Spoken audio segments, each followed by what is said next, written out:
So preparing a growth plan. And I just wanted to assure you and share you that this process has been a multi-year process.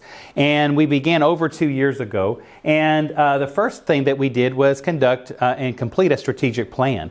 And strategic planning is very, very important in terms of gauging the community's interest in a number of areas. I mean, we asked our community through a survey a number of questions in 4 different areas, and one of them, of course, was focused on growth and how to address our facilities in the district. And so after that, though, we also had community focus groups. We delved into that topic a little deeper and then created an action plan. And so from that action plan, we were able to utilize some of the survey responses that we received from our community. And one of the questions that we asked is, for example, how could we address future growth at the high school? And this is just demonstrating that if you're looking at building a second high school, or looking at a 9th grade center, or looking at a magnet school, that there wasn't necessarily any consensus to an answer to that. So that certainly told us that our community didn't have just one preference, that it was something that we would need to study further.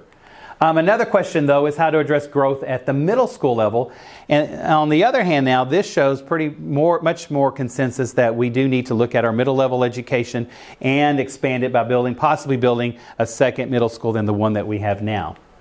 How to address growth at the elementary level. What we really wanted to know is about the size of our schools, and we saw overwhelmingly that folks in the community like the size of our schools, maybe that 600 to 700 range of student enrollment. And so, again, that went into consideration as well. And so some of the things, though, that also came from that action plan, some very valuable suggestions and things that were incorporated into our action plan, dealt with completing a demographic study and the formation of a facility study committee. And that demographic study was the basis of the enrollment projections that I shared with you at the beginning of this presentation. Demographers come into the district. They interview and visit with all of the developers. They also visit with city planners, and they looked at the city planners in Waco, Woodway, Hewitt. They also go to our hospitals. They look at live birth rates in order to make projections of students. And so that is why in the year 2028, the projections are of 10,700 students in Midway. One thing that the demographers were clear about was the growth of Greater Waco, and particularly the growth of Midway, because of all the indicators, the plats that have been approved, as well as the business and industry in our area. And so then the Facility Study Committee. This committee was a recommendation as well from our strategic plan. And that actually began a little over a year ago. And the Facility Study Committee members were nominated by our board and were selected. All those that were invited, we had close to 40 committed individuals to coming in. This was made up of course, community members, current parents, grandparents, as well as staff members.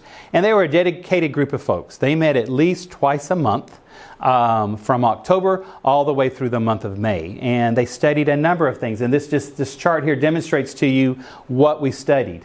It was basically like a School District 101 course in that essence, where we looked at district growth and enrollment. And so in using that, we relied heavily upon our demographic study. We relied heavily upon our capacity charts. The second thing we looked at, of course, was our conditions, campus conditions and department needs. We heard from all sorts of department heads. We heard from special education, for example, all the way to our college and career readiness director. We also toured schools. The committee members were able to see how these programs are actually implemented in classrooms and in our campuses throughout the district.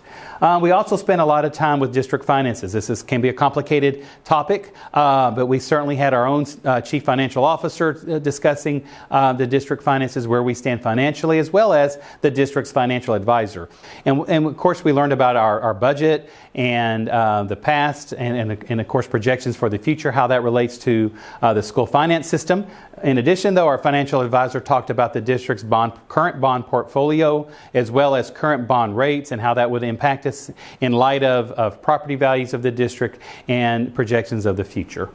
And then finally, though, the committee spent a number of meetings on grade configuration. That was one of the things our demographer mentioned to us when he presented the report to the board. Just mentioned to us that just to think about the fact that traditionally in Texas, schools are grouped into pre-kindergarten through 5th grade elementary schools, 6th, 7th, and 8th middle schools, and high schools. As many of you know, we currently have pre-kindergarten through 4th grade elementaries, 2 5th and 6th grade centers, one 7th and 8th grade junior high school, middle school, and one high school. And so we certainly looked at a number of factors. We looked at research. We certainly talked a lot about academic performance. And in Midway, our 5th and 6th grade centers, our 7th and 8th grade centers do academically very well. So that wasn't necessarily the highest priority. But other priorities were listening to our parents on the committee. They went out and also solicited more input, looking at the fact of the number of transitions that our students incur in Midway. So they have 4 different transitions. They certainly have a number of years at an elementary school, but only 2 years at the intermediate and only 2 years at the 7th and 8th. We also witnessed a drop in parental involvement and PTA involvement at those 2 campuses, and we see again increased parental involvement when they get to high school. And then finally, congestion, traffic. Our community is growing, and having the 4 campuses and the possibility of some of our folks even have students at all 4 campuses, getting to and from the campuses also was a concern. And so we did look at those considerations before making the final recommendation that I'll share with you in just a few minutes. And so finally, as I mentioned to you, this Facility Study Committee met all the way through the month of May. And then they made their final recommendation to the Board of Trustees, and then the board took it from there. They met at least 2 and 3 times in the months of June, July, and August to finally formulate the bond package that's in front of you. But one of the things that the district did differently is that we commissioned a third-party survey to come in over the summer. This was in an attempt to gauge community interest, community knowledge, and understanding about different components of the bond package. This was a third party, not part of the district. The data this was not generated from Midway ISD.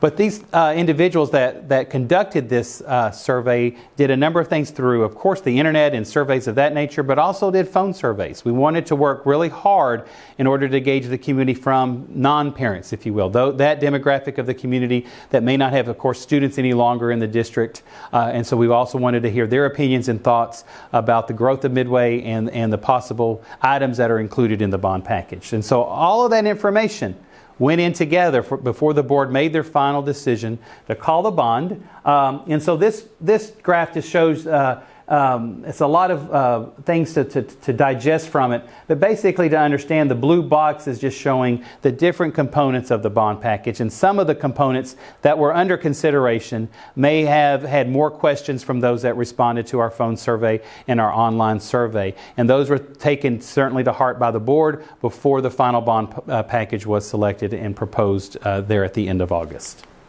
And so, yes, the board called the bond for November the 5th, a $148 million bond package. And so what actually is a bond election? And it's very similar to a home mortgage. Yes, the district borrows dollars in order to build facilities for our students. However, though, the community, it has that opportunity to vote on it. This is not something that we can do as a school district or the board vote on. It requires community approval. It does give the district authorization then to sell those bonds, collect the dollars that are sold from the bonds, and then construct new buildings and equipment for our students.